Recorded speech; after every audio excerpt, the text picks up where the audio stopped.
അപ്പോൾ സുന്ദർജി, എന്നെ സംബന്ധിച്ചോളം എനിക്ക് യൂറിൻ തെറാപ്പിയിൽ ഒരുപാട് മികച്ച വലിയ നേട്ടങ്ങളല്ല പറയാനുള്ളതെങ്കിലും ഒരു പ്രധാനപ്പെട്ട നേട്ടം പറയാനുണ്ട്. എന്തെങ്കിലും ഒരു നേട്ടം പറയാനില്ലാത്ത ഒരാളല്ല. അത് മറ്റൊന്നുമല്ല, ഈ ചെവിക്ക് പഴുപ്പ് ബാധിക്കുക എന്നൊരു കുഴപ്പമുണ്ടായിരുന്നു ഒരു ചെവിക്ക്. അത് കാലങ്ങളായിട്ടുള്ളതാണ്. അപ്പം അതിനെങ്ങനെ വല്ല എണ്ണകളൊക്കെ മാറി മാറി തേക്കും, അതങ്ങനെ മാറി നിൽക്കും. പിന്നെയും വരും. മുടി കൂടുതൽ വളരുമ്പോഴോ അല്ലെങ്കിൽ എന്തെങ്കിലും കേർലെസ് വരുമ്പോഴൊക്കെ വീണ്ടും ബാധിക്കും. അങ്ങനെ ഒരു പ്രശ്നം ഉണ്ടായിരുന്നു. പക്ഷേ ഇത് തുടങ്ങിയതിന് ശേഷം ഇപ്പം അതില്ല.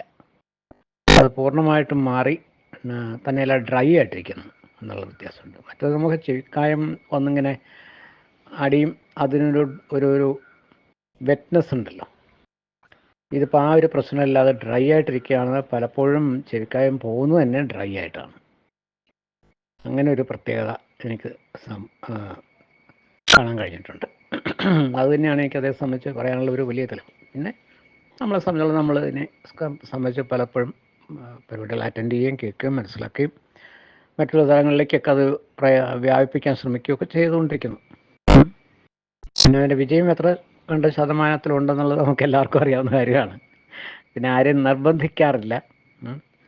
ആർക്കെങ്കിലും ആവശ്യമുള്ളിടത്ത് എന്തെങ്കിലും കൊടുത്താലല്ലേ കാര്യമുള്ളൂ. ആവശ്യമില്ലാത്തടത്ത് എന്തെങ്കിലും കൊടുക്കാൻ ശ്രമിച്ചു കഴിഞ്ഞാൽ അതിന് തിരിച്ചുള്ള റിസൾട്ടാണ് ഉണ്ടാവുക.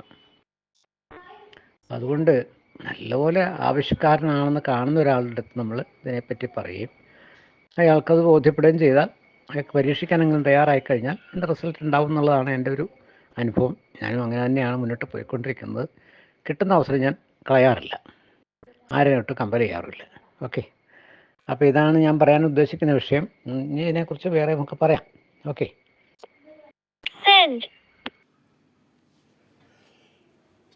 ചോറ്റാനിക്കര സ്വദേശിയായ ശ്രീ വി ജി അംബുജാക്ഷനാണ് നമ്മളോട് അദ്ദേഹത്തിൻ്റെ യൂറിൻ തെറാപ്പി അനുഭവം തുറന്നു പറഞ്ഞിരിക്കുന്നത്. തൻ്റെ അനുഭവം തുറന്നു പറയുന്നതിന് തയ്യാറായ ശ്രീ അംബുജാക്ഷന് നന്ദി പറയുന്നു.